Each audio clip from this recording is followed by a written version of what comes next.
So, what if the solution to a totally failing prison education system wasn't about more money or bringing in experts from the outside? What if it was actually about empowering the people on the inside to teach themselves? Well, that's the radical idea behind something called CMTech, a peer-to-peer education model that's built entirely by and for incarcerated people. Let's dig in and see how it works.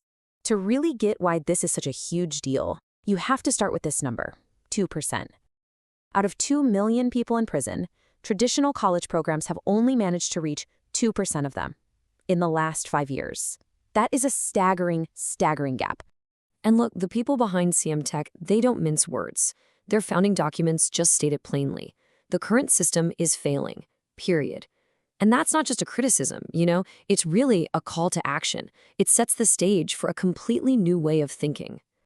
So before we jump into the solution, it's really important to understand the cracks in the foundation. Let's break down exactly why the current system just isn't cutting it. Okay, so the problems here run really deep. For starters, existing programs are almost always underfunded, they're overcrowded, and they often struggle to teach skills that connect to the real-world job market.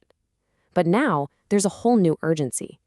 AI automation is projected to wipe out 40% of the exact entry-level jobs that formerly incarcerated people depend on. This makes relevant, scalable education more critical than ever before. All right, so if the old model is broken, what's the alternative? This is where the Cade Moore Polytechnic Institute, or CMTech, comes in. It's a solution that's built on this powerful, really simple idea. You gotta turn the whole system on its head. At the absolute heart of CMTech is this philosophy. Education for the people, by the people. The core belief is that the people who are closest to the problem are the ones who have the best solutions. So this isn't some top-down program. Nope, it's a network designed to empower people on the inside to lead their own education. And this model is different in 4 really crucial ways. First, 100% of its leadership is justice impacted, meaning they all have direct lived experience with the system. It's a peer-to-peer model that focuses on practical traits. And this is key, it's built on a principle of cyclical leadership, which is the secret sauce to its sustainability. So what about the results of this new model? Honestly, they're just astonishing. Just look at this comparison. Over 5 years, more than 500 traditional institutions managed to reach about 40,000 learners. In just its first 4 months, CMTech reached over 165,000. That right there is the power of a decentralized, peer-led network. So you're probably wondering, how does someone on the inside actually get involved? What's so fascinating here is that CMTech isn't just about being a student. The whole system is designed to create leaders. And there are 2 main paths for an incarcerated person to take charge. You've got 2 main options here. You can either develop a course, or you can found a charter.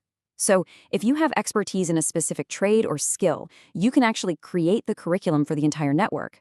Or you can found a charter, which means you build and lead your own self-organized learning circle right there inside your facility. Let's zoom in on that second path for a second, founding a charter, because this is where that peer-to-peer model really comes to life on the ground level.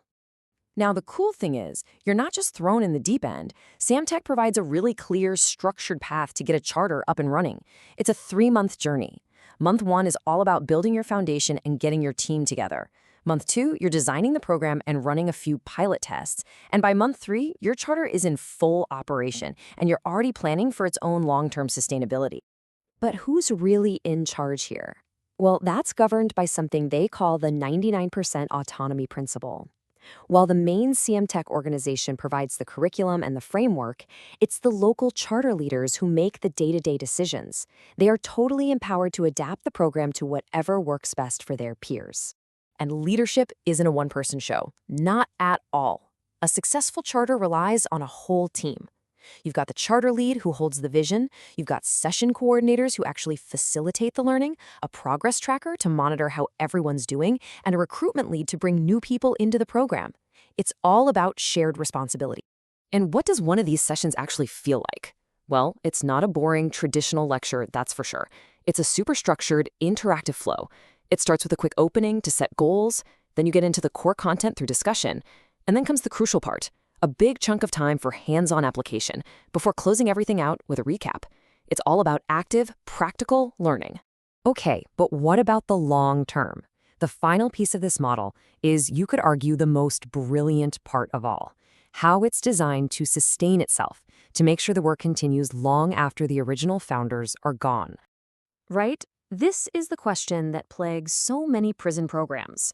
When a key leader gets released or transferred, the whole program often just falls apart. So how does CMTech solve for the constant churn of the prison system?